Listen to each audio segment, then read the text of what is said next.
Dear friends, I'm back with another machine on the Hackthebox, which is PC. And this machine is Linux. I think in this episode, I'd like to show you how to handle, how to penetrate into the real application, which is so not common. And I've already spawned the machine earlier, and this is the IP address of the target. As always, I'd like to use the Palm box, which is online, Payload OS, to do this penetration. Before we begin today's journey, if you don't mind, please subscribe to my channel and leave a like below. This will help me very, very much. You're greatly appreciated. So without further ado, let's just get started. We can switch over to the viewer. As you can see, I've already done the SQLMAP scanning with options like scene scan, the version scan, the default script scan, and also the comprehensive scan. And I use the uppercase P in to mean we will not let the SQLMAP do the live testing for the target. In other words, we assume that the target is always online. Before we move forward, I'd like to tell you, we cannot use the option like timing option to speed up the scanning. Otherwise, the SQLMAP will not recognize the surface of the SSH surface. So anyway, come back to our SQLMAP scanning results. As you can see, there are just only two open ports. The first one is 22, which is running SSH surface and also the corresponding information. As we know, this version doesn't have any vulnerability at all. Okay, and the next one is 50051. But the surface is not known yet. And the SSH surface is not vulnerable. And what we can do now is to make more research on this port number. So I think it's time we switch over to the Google, and we can use the port number and to ask keyword to search. I think this port number is running by the GRPC. All right, and now, of course, to be honest, this is the first time I meet this very weird application. So maybe we can use we can test whether we can use like a Q or browser to access this application. For example, Q and the target IP address and the port number. Of course, we need to put the port number. We got a response, not allowed. So maybe we need to find other ways or methods to interact with the GRPC server. And of course, we can use the Google again to make research on that, the GRPC, how to interact with server, GRPC server. And the two alternatives to interact with the GRPC server. One type is command line utility. For example, like just here, like GRPC cure and the CLI. But there is another type, I think, which is more convenient from the operation perspective, which is GRPCUI. And I've already opened up this one. This one. So we can clone this utility to our own machine. yeah, maybe I can use the browser to access this repository and get it done to our own machine. Yeah, we can make it bigger so you can see what's going on.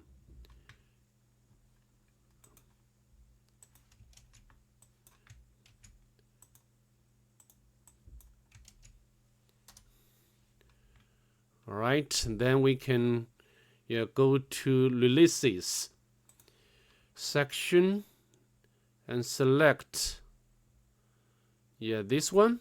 I think this one what we are looking for, and now we can move this file to our working directory. Then we can come back to our terminal, and then we can not yet, weird, not successful. We can move it, and then we can use or decompress this file. All right, done. And then we can run this utility.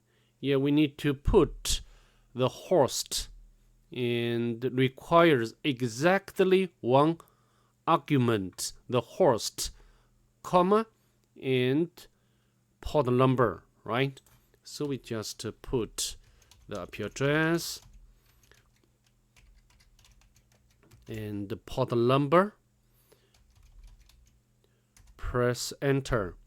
However, there is error back. Yeah, the fail to dial or connect to target. Yeah, doesn't look like a TLS handshake. So maybe we need to disable this handshake with TLS. So, but how to do it? How to configure? Maybe we can use the help option to get what we are looking for. Let's scroll up. You know, we need to, as a pen tester, we need to fully utilize the help provided by the command. Yeah, I think this one, use plain text when connecting to server, no TLS. So I think I know how to do it. Plain text and the target. Let's press enter. You automatically open up or redirect to this local host IP address and port number, and give us service information. There is one service. The name is Simple App, and this app has different methods like login and register user and get info.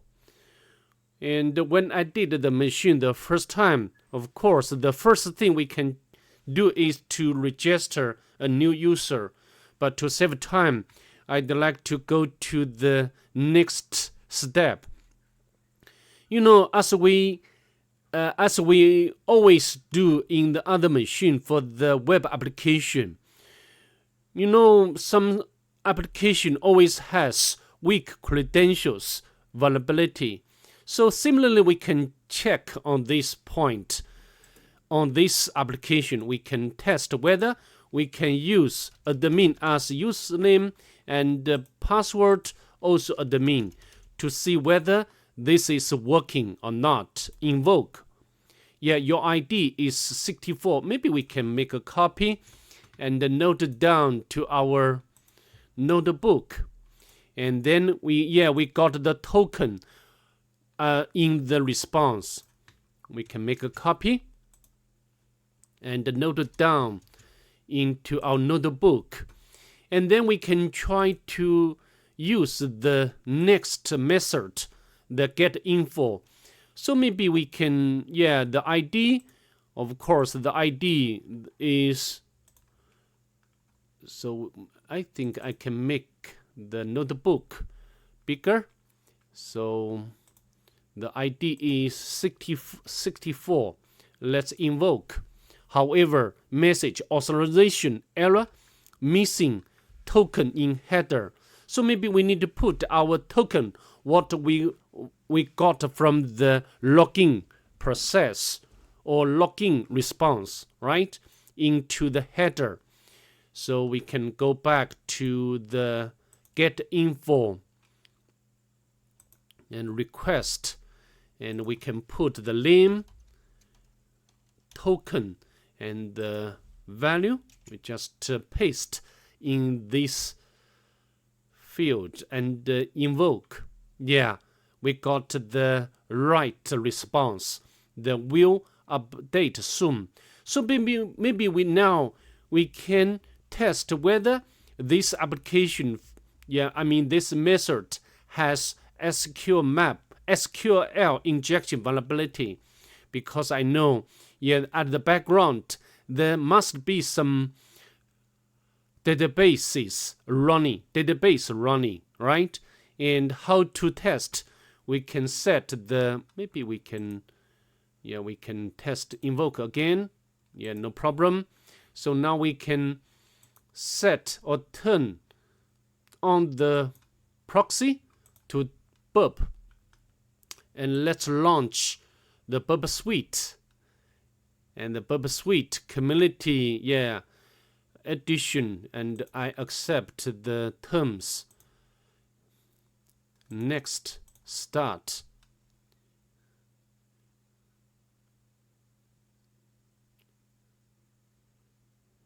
Yeah, it takes a bit time. Yeah, proxy, have already been enabled. Yeah, we can forward. All right, then we can invoke again. Now the Burpsuite has already intercepted the request. We can send it to the repeater module, and we can go to the repeat module and send it again to make sure this request is correct one, can get the response without error. So now I think we can save this request to the file, and we can name it to, of course, any name. IEQ, this is my personal habit, and let's save that. Then we can use maybe we can open up another tab, use the SQLMAP. Let's press enter. Yeah, do you want to process it? Of course, the JSON data found in the body. Yeah, this one is very important. Do you want SQLMAP to automatically update it in further requests? No, I don't want to update it at all. Otherwise, the SQLMAP cannot discover the SQL injection vulnerability. Do you want to reduce the number of the requests? No, I don't want to reduce. Yeah, it looks like this ID is vulnerable. Do you want to skip test payloads specific for other DBMSs? Of course, no, because I already know the type of the database. Yeah, the database is SQLite, very small database compared to the other one like MySQL and also like Oracle. The JSON ID is vulnerable. Do you want to keep testing the others? No need at all. So we just no. Yeah, already we can dump the data from the database. We can use the option dump.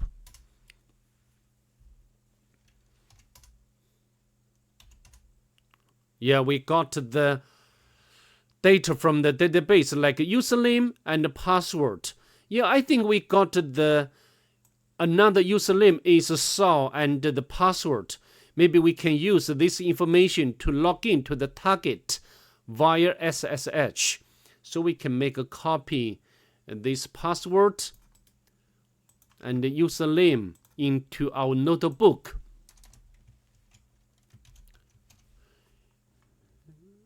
And then we can log in to the target.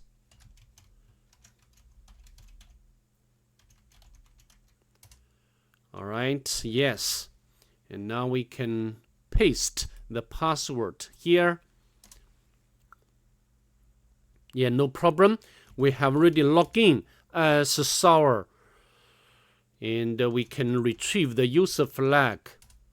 So what can we do now? We can, we need to elevate our privilege. And we need to do some checks. For example, like sudo. And we can put the password again. But no sudo. May not run sudo.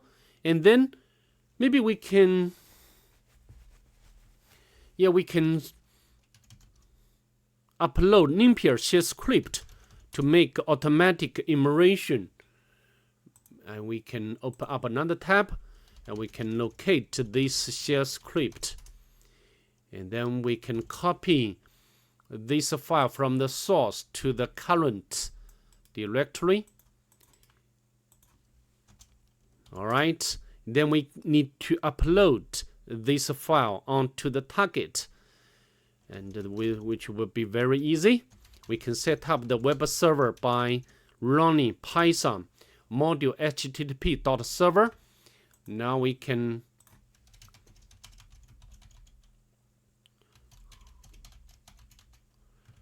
the port number and Nimpiers.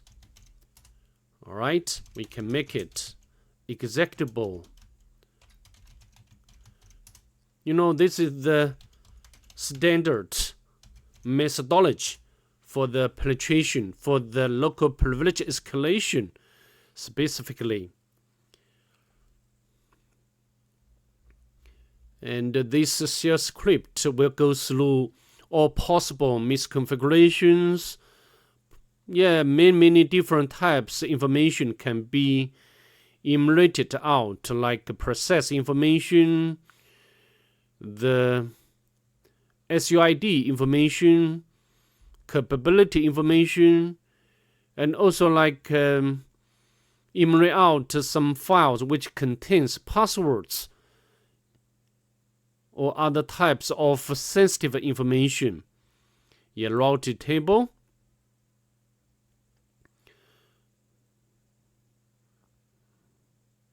The port number.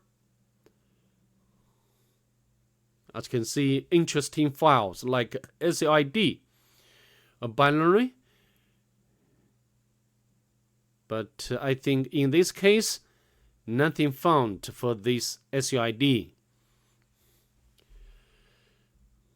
All right, we just wait for this to be finished to see which kind of interesting information we can get. We must be very careful for the output of the Nimpier shell script. Otherwise, you will miss a very important point.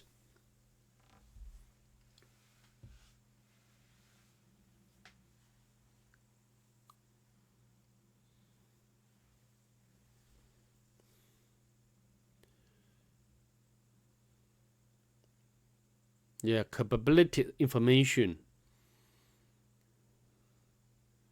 The bash history, but nothing there. Nothing interesting there. Readable files belong to the root, and the readable, nothing special here.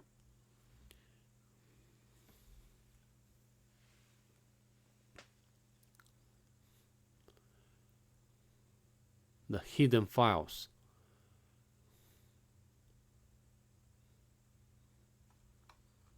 But so far, I cannot see any interesting information.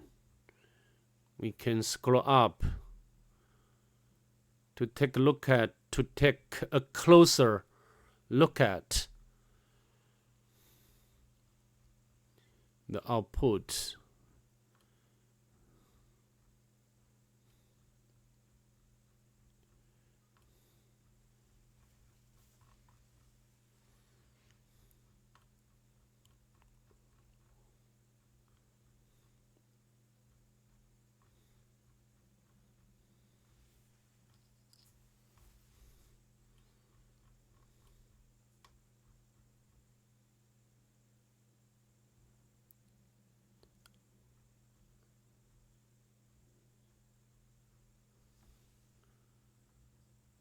Also the port number. Alright, as you can see, the target is running this port number or open this port number 8000 locally. I mean, only accessible locally or to the local user. So I think now we need to set up the port forwarding tunnel by SSH. Okay, and I'll show you how to do it. You know, this is also very common way or method to penetrate the, we use the initial for the host as pivot, and we then can penetrate other application based on the initial for the host. Okay, so we can use the SSH, and the option is L, and the local number, maybe I can use the 9000, and the destination or remote one, the IP address, and the port number is 8000. All right, and then we can use the username, and we can copy the password of the user sour, and by running this we can set up the port forwarding. I mean, all traffic going to this port number locally will be forwarded to the remote one. All right, through this channel, SSH channel. All right, so now we can use the browser to access this port number, or maybe we can turn off the proxy, and we can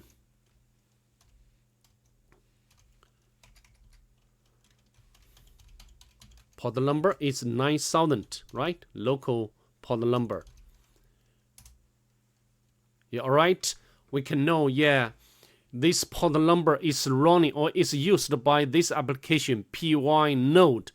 And also you can try if we can use the same credential to log in, sign in, but failed. Also we can try the sour and with the password login, but we got the same failure. So now I think we can use the Google to see whether there is vulnerability for this application PY load. And I've already opened up this exploit here. As you can see, we can clone. We can get the address, copy here, and then we can open up another tab and git clone, and the address. And now we can go into this directory, and then we can run this exploit. However, we need to specify maybe we can open up this Python script to see what it's about, right? Print message, the command. The command,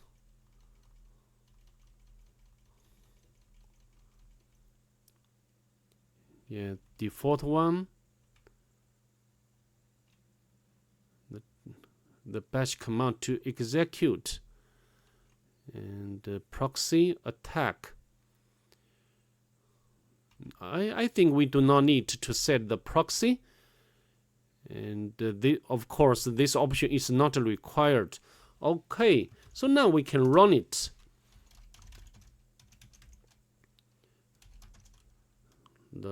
Of course, the target should be local host, and the port number is this one, because all traffic going to this port number will be direct to the remote target on the 8000 port number. All right, and we can specify the attacking machine and the number we can use like 66, but we need to set up the listener first, right? Sudo, and now we can run this exploit. Yeah, running reverse shell check your listener. As you can see, we have already got the shell of root user, and then we can navigate to root directory, and then we can cut out the root flag. Okay, so that's pretty much it. I hope to see you in the next one. Bye. Have a nice day.